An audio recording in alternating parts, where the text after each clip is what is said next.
Today's notes are on synthetic division and synthetic substitution. But first, a quick review on long division.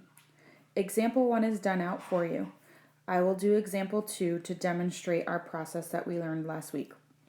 The difference with example 2 is we are now dividing by a trinomial. This is the main reason why we learned long division.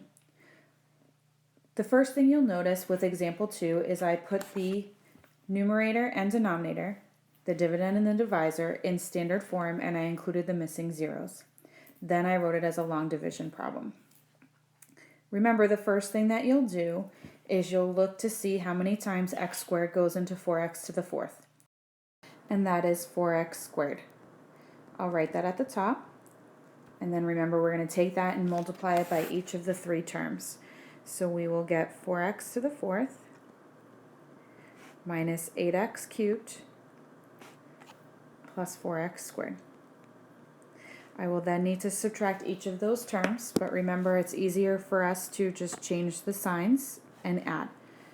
First term should always cancel, and we'll be left with 3x cubed minus 4x squared, and we'll carry down the next number. Next term, x squared goes into 3x cubed, 3x times.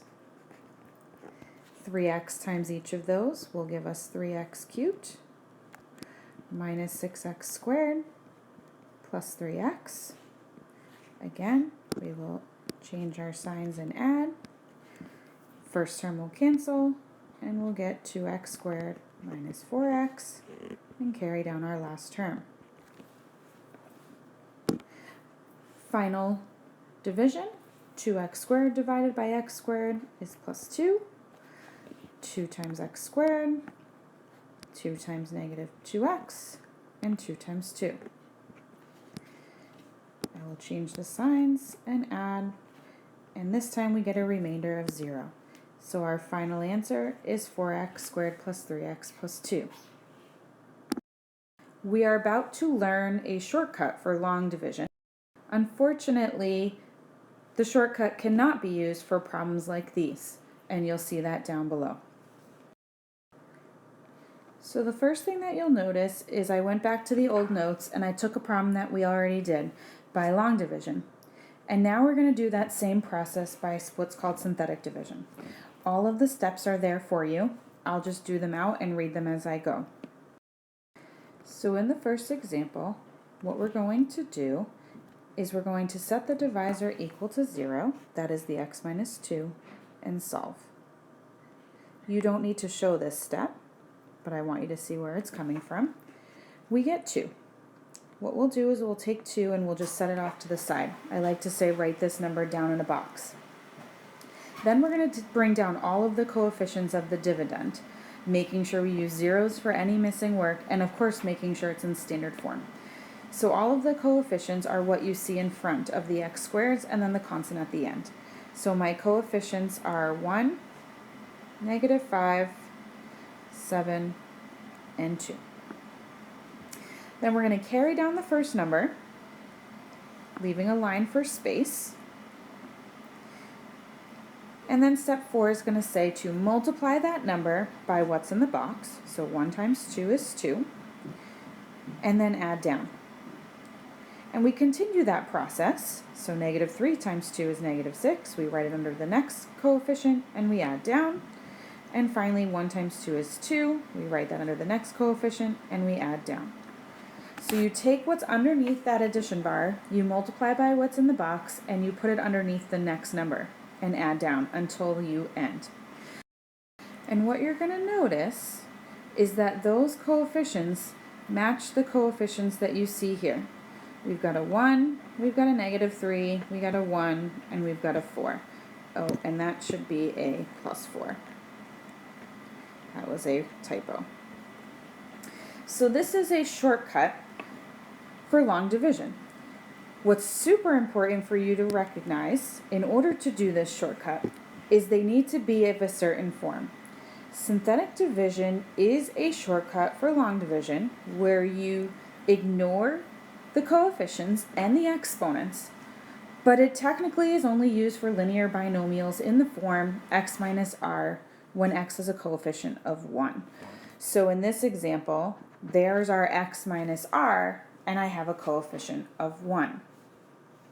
If we take a look at example 2, which is already done for you, again, we have an x minus r. It just happens to be x minus -4.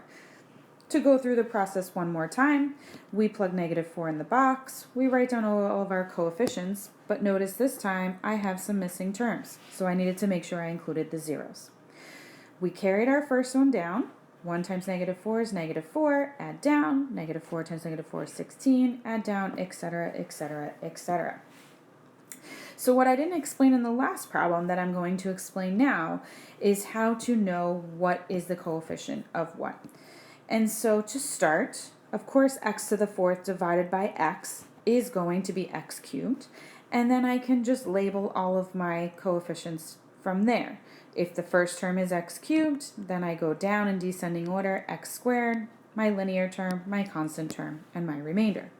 Or we can work in the opposite direction, and the last term is always the remainder, then the constant, and then they just go in increasing order. So let's try one more final example before we look at the problems on the back. And that happens to be 4x minus 1 as the divisor, 4x cubed, etc. as the dividend. There's no missing terms and everything is in standard form. If I set what's inside, or if I set, the divisor equal to 0, I'm going to get 1/4. Oops, let's go back to the pencil. So we're going to get 1/4, which is going to go in my box. My coefficients are going to be 4, 7, -10, and -3. I'm going to carry down the first term, 4 times 1/4, add down, 8 times 1/4, add down, -8 times 1/4, add down. So this would be my remainder, my constant, my x to the first, and my x squared. So my answer, 4x squared plus 8x minus 8, and then it's minus 5, the remainder, over my divisor, 4x minus 1. But wait a minute, take a look at that answer, and take a look at example 1 at the top. If you notice, that is the exact same question, number 1, but I'm getting a very different answer.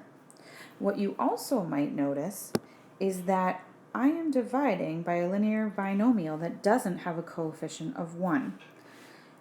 What is happening is I'm getting a scaled answer, and my scaled answer is by the scale factor of that coefficient. Notice all 3 terms here are divisible by 4, and that is something you will have to recognize. And so we will need to reduce each of those terms by 4, and we will get x squared plus 2x plus 2, minus 2, minus 5 over 4x minus 1. And now the answers match. On page 344 in your book, you'll see another way that the author will show you how to do this, but it deals with a lot of fractions and I think it's much harder. So it's going to be important for you to know that synthetic division is a great shortcut. However, it's technically only used for linear binomials with a 1 in front. If there's not a 1 in front, you have to remember to reduce all coefficients by that number, which will always be the GCF, but it's all coefficients except the remainder. Due to the remainder theorem, which we'll talk about later on in the chapter, the remainder does not get affected. So if you just take a peek at this next example that is done for you, again, I have a linear binomial, which is great, but I have a coefficient. I went through the process of synthetic division, and I noticed that all of my first 3 terms are divisible by 3, and that is, again, that scale factor of that coefficient in front of the linear binomial. This is going to be one of the biggest mistakes that we see when we take the quiz, is that we forget to do that reducing. So it's something to definitely take note of. And the last thing for today is the process of synthetic substitution. And so I'll go through this very quickly because it's very similar to the process of synthetic division, but it's used to evaluate polynomials. So you'll notice in the first example, I ask you to evaluate p of 2, which simply means just plug 2 in for x and solve for p of x. And in this case, we get 12. So what I want to do is use synthetic substitution to do the exact same problem. There's two main differences when you use synthetic substitution. The first is that you plug what you're trying to evaluate into the box. So I'm trying to evaluate P of 2. So I'm going to plug 2 into the box instead of the opposite. There is nothing to set equal to 0 and solve. I carry down the coefficients the exact same way. So I get 3, -2, and 4. Carry down the first coefficient, multiply, add down, multiply, add down. The second difference is our answer. When we're just trying to evaluate, we're looking for the answer out. It's not going to give me an equation or an expression when I'm done. Remember, the answer was 12. Look at where 12 appears. 12 appears in our remainders position. So that's the second difference with synthetic substitution and synthetic division. The first difference is you plug what you're trying to evaluate into the box. The second difference is your answer is the remainder. My expectation is that you will either circle the remainder or you will finalize your answer as writing P of 2 is equal to that value. Either way works for me as long as you do one of the two. So if you just follow along with the final examples that are there, example 2 just reminds you to watch out for zeros. Of course, keep things in standard form. I plugged in -2, and then my answer came out as -43. This also works great for imaginary numbers. So you'll see in example 3 that we are looking at plugging in 2i. Just leave a little bit more space when you're dealing with i's and variables. And don't forget, whenever you see an I squared, you can simplify that as -1. And so I get 8 plus -4, which is why I have 4 there. And don't forget, your answer should be in complex number form, a plus bi. And the last example, although fairly complicated, is another way to look at evaluating using synthetic substitution with polynomials and variables. And so sometimes what's hardest for the students to know is what this here says. And so you just need to know how to read it. And basically it says, I want my answer for plugging in 4a minus 2 into the g function. And then I want to subtract 3 times my answer from plugging 2a into my g function.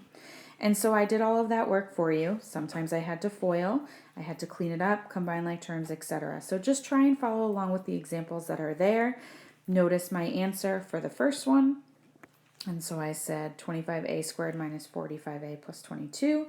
And then my answer for the second one, the remainder, is -3 times that value. And then all I did was distribute and combine like terms. I hope you found these notes helpful, especially since I'm not there to do them on the board. What I'd like you to do is just think them through. If you have questions, please make sure you come with them ready to go, and then you can go ahead and try the homework assignment. Be checking the odd answers because you'll know if you're doing it right, and we'll make sure we take care of any questions on Monday. Have a nice weekend.